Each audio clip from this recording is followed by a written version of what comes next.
Hello there, this is Ed McCarty. Welcome to HoofNit Podcast with Everything Horses and Livestock. Hi, this is Melissa Cowan. I'm with HoofNit Podcast with Everything Horse and Livestock magazine, and I'm here again with Riley Olson at the Agape Ranch. Riley, today we're going to talk about your horses. We've got this huge program with these horses, and you're getting ready to have a sale. So let's talk about what you have here and what your breeding program. Sounds great. Well, thanks. It's good to be with you again, Melissa. And yeah, if there's anything I like talking about, it's the Bible and it's horses. So Yeah. we're right We're on track. a good topic today. That's right. Yeah. but yeah. So our horse story is actually pretty unique, and it's all what I love about it is it's all been kind of God led, and I went off to Bible college for 6 years, and I got out of horses completely. And when I got back into it, I didn't know what horses we needed. So I just told God, I said, if you want us to have horses, you just point us a direction. And God brought in a bunch of horses through various means. I had a stallion that I've basically kept all my life, and he was, actually not all my life, but for several years there, even while I was in Bible college, I'd given him to a friend of mine to use.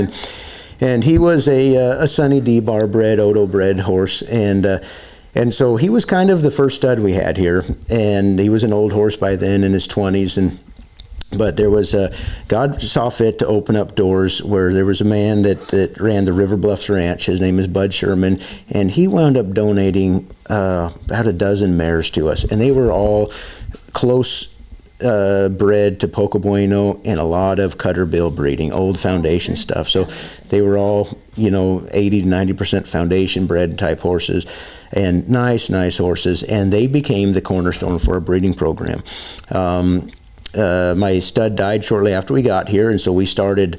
We got into some new studs. We had a grandson of Poco Bueno for a little bit, and we still carry a lot of his fillies as brood mares now. And then we still have two grandsons of Cutterbill that we use as breeding horses. Nice. Those are nice bloodlines. Yeah, they're nice old bloodlines, and they do really well for our boys. But one thing, I'm from the West, and I always liked big horses. We had a lot of work to do, lots of miles to cover, so we liked big feet and solid bone, and so I started looking for horses that could stand up to that type of look and build, and we wound up getting an own son of Leo Hancock Hayes from Big Sandy, Montana, and North Country Quarter Horses, where we got him from, and we call him George. George is just the greatest old bay roan horse, and he's an old horse, but man, really good. He's got a good mind, and so we have a little bit of Hancock bloodlines, but I'm kind of careful about the Hancock lines. They have a reputation. They have a reputation, but there's some really good ones out there. I have one too. Yeah. so there, but so we do have a little bit of that. But mostly, and God's brought in a lot of dry dock into our life. Really? for whatever reason. We've had two grandsons of dry dock for studs. I've got 5 or 6 granddaughters of dry dock here, and so a lot of cow breeding in here. We have a few granddaughters of smart Little Lena, and so we've got a lot of cutting blood that it seems like a whole conglomeration of different areas, but we're working at just making cowy horses that are gentle but have a little bit of size. We still get some small ones too, and a lot of people like a smaller horse, and they have their place, but we're trying to build a little bit more size and substance into the horses, and a little color. A little color never hurts anything. Yeah, you have a lot of color here. Yeah. And temperaments, I noticed through watching the boys, the temperaments do seem to be really good. Yeah, for a bunch of 2-year-olds out there. Yeah, I'm so impressed. Yeah, well, thanks. We've been really blessed with these horses, and so they've got really good minds. They're just a nice all around horse. They've got a little cow sense to them, and they seem like they're going to stand up to the work that they're going to have. So that's really where our breeding program is we have the Cutterbill, Poco Bueno, old foundation stuff. We mix a little bit of Hancock in that through the Leo Hancock Hayes lines, and then we have some of the cutting horse, a little bit more modern day cutting horse breeding with I saw some of those out in the arena. Yeah. So they are there. We did pick up a new stud this year that we used. He's an own son of One Time Pepto, and so he's got quite a lot more modern breeding to him, And so we're really excited about that too. We're crossing him on some of our more sizey foundation mares, and he's a red roan stud that I think is going to do well for us. Get some colors. You got color. Yeah, there's lots of roans, lots of buckskins, palominos. They're all out there. So. And again, I'm sorry, how many mares did you say you have now? Right now foals? we have foals. With foals, Yes. we've got 38 foals right now. 38 foals. Yep, Oh, 38 wow. foals. We have 52 mares, and so some of them are some maiden mares that were out this year. So they'll have their babies next year. But yep, we've got 38 babies on the ground right now. Okay, so with those 38 babies, what's your next steps with those babies? So we'll get a chance here in the early October to wean the babies from their mothers. And at weaning time, it's always a hard time, of course, for them colts, and they stress a little bit. But what we found, we've tried to wean them on the fence line, tried that way, and that works pretty good. And we've tried various different things. One thing I do kind of believe in, we wean by the moon phases, the signs. Oh, really? Yeah, Oh, we wow. find we do that. We castrate colts and calves and wean. It seems to help a little bit. I think God created the moon and the moon phases for those purposes, and so we take advantage of it. And that helps a little bit. But what we found really helps is when we pull the mamas away, we get the mamas as far away from the babies as they can so they don't hear them. But then immediately we bring our boys in. And we just start developing friendships between lost colts that don't know where their mother went with these boys that don't know anything about horses, and they just it helps calm the colts down. They bond. They seem to bond with people a little bit. They're pretty scared at first, but it gives them an opportunity to have something else to do, something else to put their mind on. And so we get the boys just kind of loving on, rubbing on them, and just petting on them, and then we'll put halters on and start teaching them. So boys that are a little afraid of horses, because horses are big and they're fast, and they're not so afraid of the little babies, and so it gives them a chance to break into it a little more gently. But it also gives these colts who are just been pulled away from mothers to have something else to occupy their thoughts and their time instead of wishing they can be back with mom.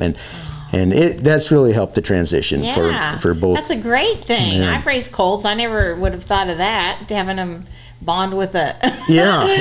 That is great. That's a great idea. Yeah, well, thanks. I love that idea. It's been, yeah. Well, we're getting ready to go out and check out those colts. So. Yeah, I'm anxious to show them to you. Me too. I can't wait to see them. Hey, Melissa, let's take a quick break. Thank you for joining us today. Our podcast is sponsored by Better Equine and Clinch Realty with Janet Turney.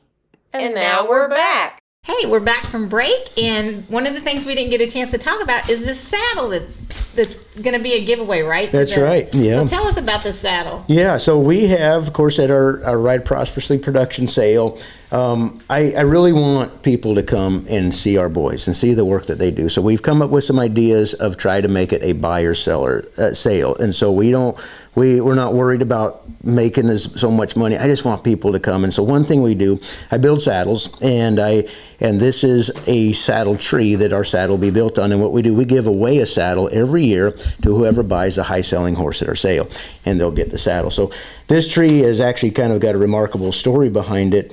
The man that built this tree, his name is Dusty Smith, and he's out of YO Saddle and Trees there in Buffalo, Wyoming. He does a great job building trees, one of the top tree makers in the country right now. And he has generously donated this saddle to us, and he said he's going to donate one every year to our program, so great. Which is such a neat deal.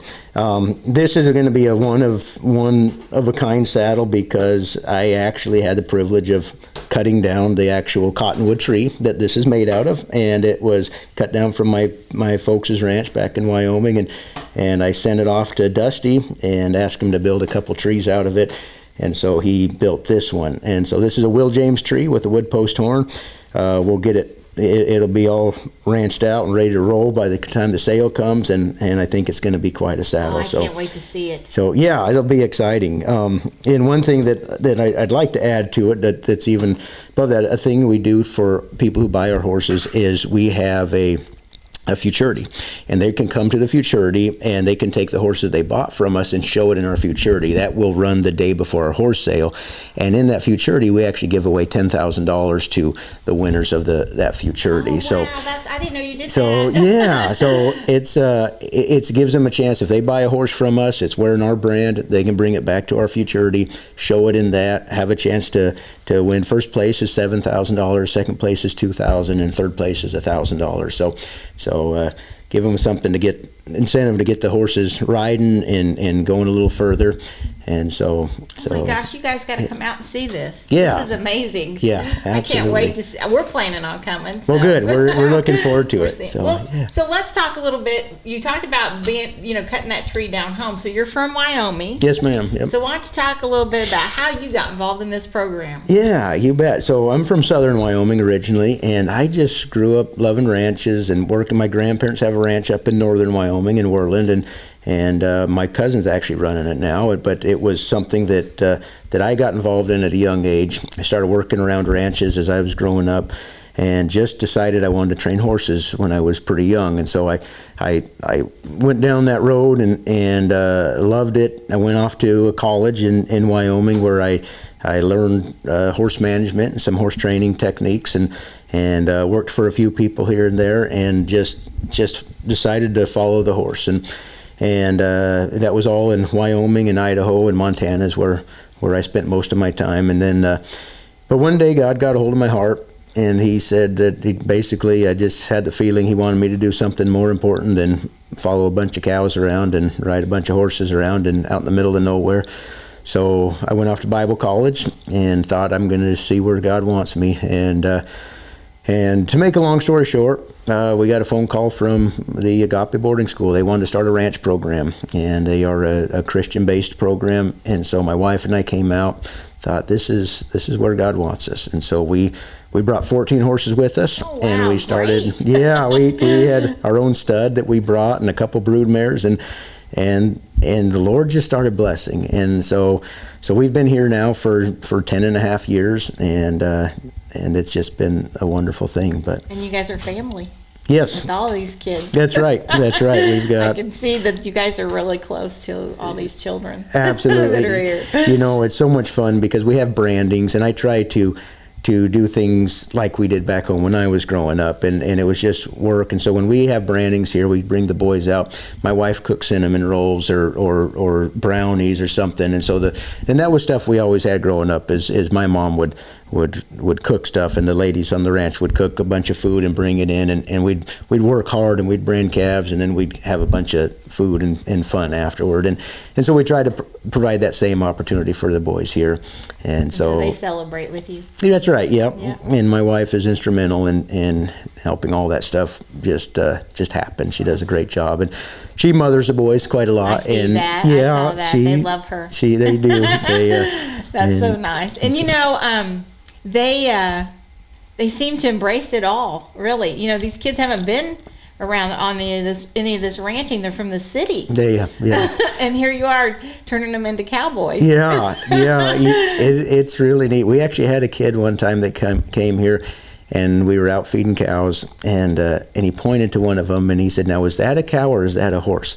And that's how green some of our boys are when they come here, but they love it. It's a life that they didn't get to have a part in before, and something new for them. But yeah, they sure seem to love it. Yeah. Well, I talked to one of the young men, and he told me that he had friends that have graduated and moved on that are actually in other ranches helping. That's right. Yeah. So I thought that, and some others are getting ready to go to the Navy. Some guys told me that. So I feel like you're really giving them some, they're teaching them to make some good decisions in their life's journey, right? Right. So, absolutely. I know most of our boys aren't going to go on to work on ranches or work with horses, but we hope they learn some principles here that carry them through life. We do have opportunities for them to go intern at different ranches or horse training facilities, or go work, be a cowboy somewhere, and we've had a handful of boys take advantage of that, and that's just the life that they chose to go to. So I think you have a lot of successes here. Yeah. Even if you're planting a seed, it's just great. Yeah. Well, thank you, Melissa. Yeah. That's awesome. Yeah. Well, thank you very much. My pleasure. Subscribe with us to follow our podcast, and please provide a review. We appreciate your positive feedback, which enables us to provide our free podcast to you. You can find links to the website at ehalnews.com. Music provided by Ed Mahan. Copyrights by Everything Horses and Livestock.